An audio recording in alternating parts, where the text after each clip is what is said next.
Good morning, everyone. I hope that you're well. I'm hopping on today to talk to you about playlists and kind of something that often crops up with my learners that I thought I'd share with you because it's so important that we delve into this topic when talking about playlists. So I think a lot of the time we often think about kind of the outcome in terms of, there's a lot of research to say that using playlists in dementia care and using familiar music can really help with individuals living with dementia, so supporting their well-being, creating connections, as I've talked about before, reducing agitation, improving reducing social isolation, and there are enormous benefits that come from using playlists in dementia care.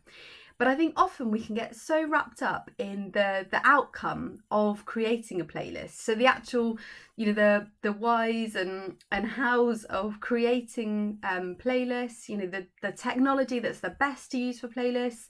And often that can create barriers in itself because I find that quite a lot of the time when I'm working with, particularly with care homes, they often feel that there's this barrier if they don't have, strong Wi-Fi in every room. And, let's face it, often it is quite difficult if you've got a large home, even in your own home. I know in ours, we have kind of areas of the home where the Wi-Fi is sketchy. So that can become a barrier to people using internet based services such as Spotify or YouTube. Likewise, although you can get free versions of Spotify, it comes with adverts and that kind of thing. So people feel that there's a barrier in that, they might have to pay for the next level of subscription, so that they're having, not having adverts on there. Likewise, maybe not having access to up-to-date technology. So, you might not have an iPad that's particularly fast, or you might not have an iPad at all, or a tablet. You might have a laptop, or not have a laptop, not have access to any kind of technology to stream music on. And then that's where we kind of fall down in terms of, playlists. Then it feels like it's out of reach. It's something that, isn't accessible to you, and so you're not going to use it in your care. And actually, I think we really need to take a step back on this. So in my training, Press Play to Rewind, I deliberately put the playlist module, creating personalised playlists, as the last module, so module 4. And I know that a lot of the time when people start the course, they often ask me, can I jump to the playlist, because I've got some residents in the home that I feel would really benefit from having personalised playlists. And yes, they really would. But actually, I think we need to stop thinking about the outcome as being having a tangible playlist. And, also we need to bear in mind, it shouldn't just be one playlist. Actually, you can create many different playlists for different times of the day, for different reasons. But don't get hung up on this kind of having a box and you've ticked a box to say, I've created my playlist, job done.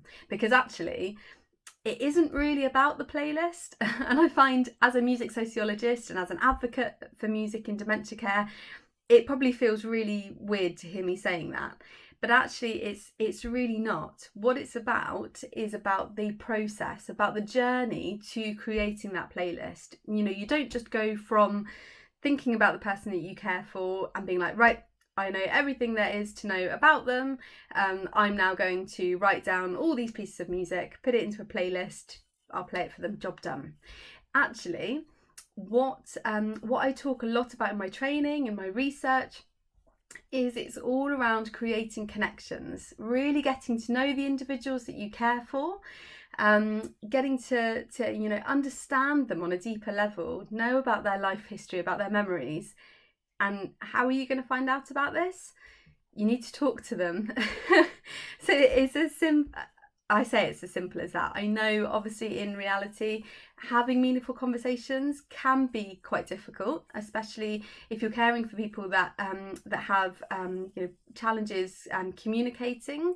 And actually, if you sign up to my free online introduction to music in dementia care, not only do you have access to my videos and my podcasts around the benefits of music in dementia care, but you'll also have access to a bonus resource, which is a PDF handout all around 10 top tips on having meaningful conversations in dementia care. So please sign up for the course, even to just get that access to that knowledge around having meaningful conversations, because I don't want to kind of make this sound too simplistic when I say just have a conversation, because I do know in reality that's not always possible, or not always the easiest. So do check out my free course.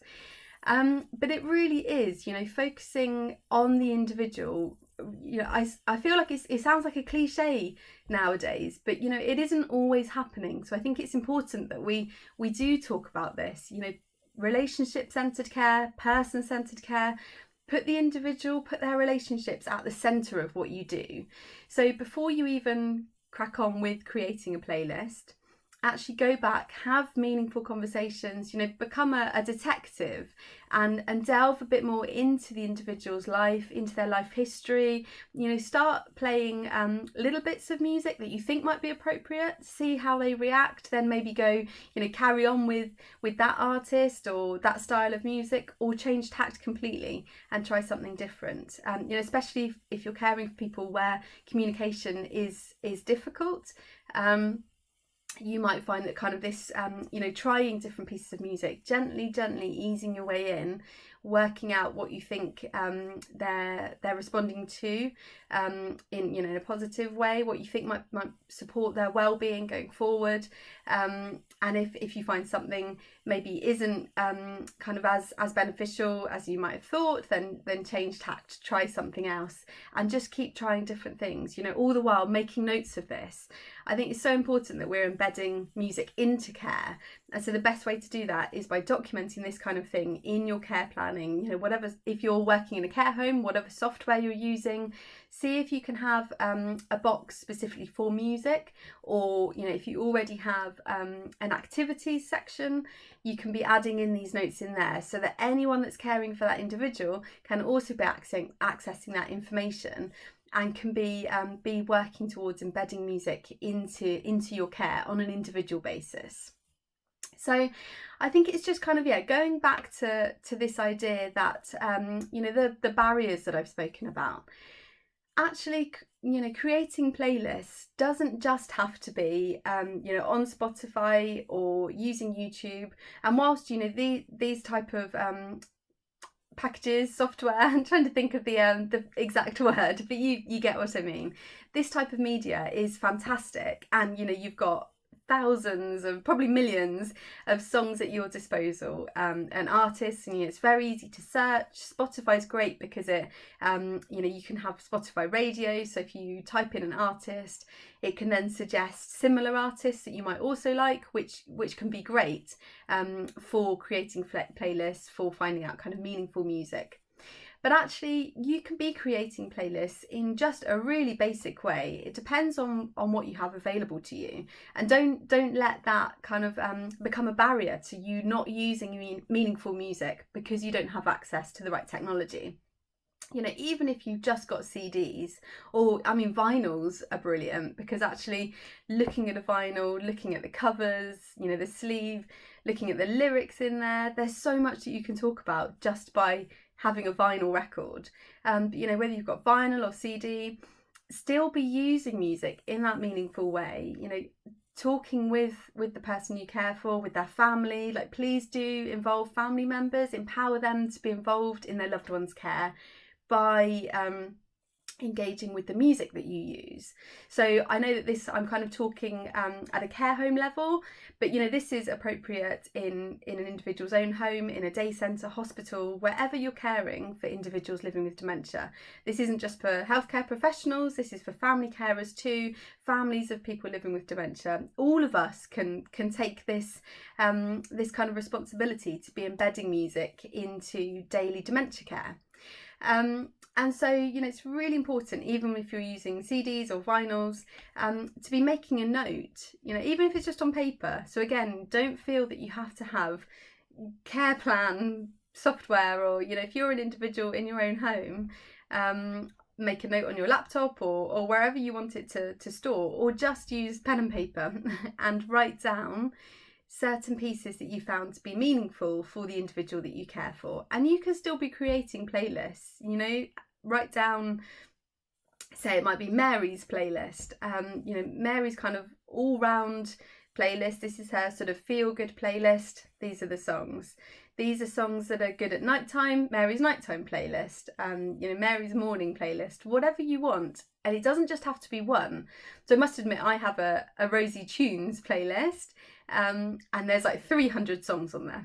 So that's just kind of all the songs that I like. They're just, you know, happy kind of feel good songs that I enjoy listening to. But alongside that, I have Rosie Chill Out, I have Morning, I even have, we've started creating playlists for different days now, different days of the week. You know, you can use playlists in whatever way. You're in control of this. And by saying you, I do mean you and the individual that you're caring for, again, kind of putting them at the heart of it. But, you know, you can, I think, if we think of ourselves as facilitators, you can facilitate this and guide the journey a bit, whilst ensuring that they're also empowered to take ownership of this a bit as well. And so you know, you can create playlists using whatever resources you have available to you. And just before I finish, it's just going back to that point that I said at the beginning, is don't focus on the outcome of being the playlist and you want to jump straight to that and create the playlist. Actually take a step back, have meaningful conversations, find out more about the individual that you're caring for, you know, dig a bit deeper. We're saying about music can create connections, you know, by understanding one another more. Share your musical tastes too and your preferences. And by understanding each other more, we'll have a deeper connection. We'll be providing quality care, we'll be improving quality of life and supporting well-being. So I hope that you enjoyed today's video, and if you have any questions or you know, you want some advice or you want to share successes and challenges that you're having, please do drop me a line. I'd really love to hear how you're getting on, and I hope that you have a wonderful, wonderful day. Take care.